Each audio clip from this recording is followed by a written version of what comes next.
Okay, so here we have my buddy Perry's Speed 28. You guys saw a video of us trying to take it apart yesterday. I finally got it apart. This is what the cylinder head says on it. 528X, or Speed, whatever. Here's the block. Novarossi, obviously. There's M28 on it. So basically the engine was running like super good. And it was in his Revo, and all of a sudden it just stopped running. So we pulled it in, tried to start it, wouldn't start. We thought, huh. And it finally did start, and it sounded really funny. So I thought, uh-oh, something doesn't quite sound right in this motor. So we decided to take it apart. And noticed that the connecting rod is not quite what it used to be. Obviously you can see that there's parts of it missing. Like right here. So there's the other end of the connecting rod. What struck me as odd is when we took this engine apart, there was no big bronze bushing in the end here. I don't know where my keys are, or I don't have an extra connecting rod on hand, but usually, oops, in the end here, there's usually a big hunk of bronze or brass in there as a bearing material. Well, I never seen it fall out of the engine. I don't know what happened to it. It's not stuck in the end of the crankshaft, which, by the way, is also in actually really good shape. The camera will focus. Yeah, there's no damage to anything except the connecting rod. The front bearing, which is right here, was literally falling apart as soon as I took the rest of the engine apart. The other thing I noticed was that the bearing cage is made out of plastic. Isn't that lovely? Here's the rear bearing. Plastic cage. I'd expect to see that in a cheap Chinese engine or a Traxxas engine or something like that, but when you pay, you know, $450, you know, or $400 Canadian for an engine like this from a top engine manufacturer, you would expect they'd use a little bit higher quality bearings in it. So that's kind of a bit of a pet peeve on why they charge so much money but put the shittiest fucking B-grade bearings in there. Like, seriously, people, come on. Plastic, I mean, I wouldn't even use those in a skateboard. You know what I mean? Like, this bearing here is obviously torched, but this is from a 1980s Russian-made diesel. It doesn't even have a seal in it, and it's steel caged. You know what I mean? Like, cheap as chips. And they couldn't have gone the extra step to put a set of steel caged bearings in here. Look at that. They're even stamped Novarossi. What's the bearing size? 7 by 19 by 6. Well, at least they give you the measurement, which is nice. I guess these bearings are quite a common thing to fail in such an expensive engine. What a disgrace. So we were able to go on eBay. We found a new connecting rod for this engine. We found, or I'm going to order an actual real set of bearings, not from Novarossi, because Novarossi wants almost $50 a bearing. Fuck them. They can keep their junk bearings. I'm going to run with a set of NSK bearings, which are high quality, steel caged, and actually designed for some real use. Unlike this plastic fucking crap. Sorry for all the swearing.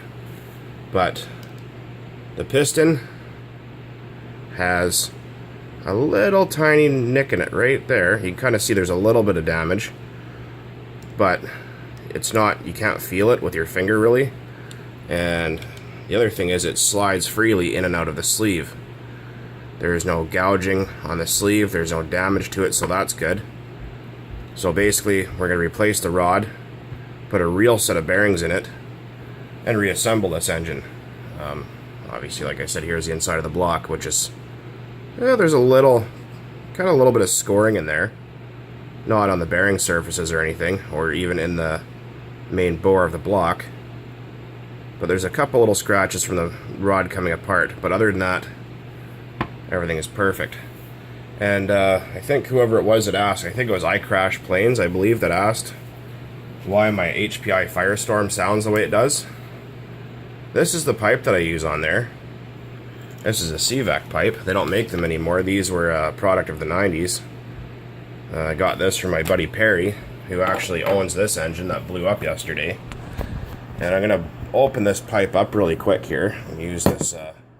This stuff works really good, by the way, if you can find it. I'm going to open this pipe up here so you guys can kind of see what we got in there. These are a universal pipe, but they kind of work like a power valve in a two-stroke dirt bike. So you can see here's the exhaust cone. There's dual outputs. Both of them are open. And let's see if we can find something long like this pin. And you can see there's a cotter pin and a spring in there. When you look on the other side, there's a piston in there, and that piston moves. And that piston, when you're idling, kind of just has a few of these little ports kind of closed off for back pressure, but when you really give it the onions, this piston moves and uncovers all those ports for performance, for higher flow. So it's kind of like a variable exhaust. You can tune this pipe, you can move this cotter pin down to give more resistance to this piston if you want. Just on my Firestorm, I have it set at notch 3 because that's where it seemed to run the happiest. You can kind of still sometimes find these on eBay. Like I said, it's called a CVEC. There's the paper. CVEC exhaust systems. They were really cheap. They were $10 for a while, and now I think they're around $49 Canadian.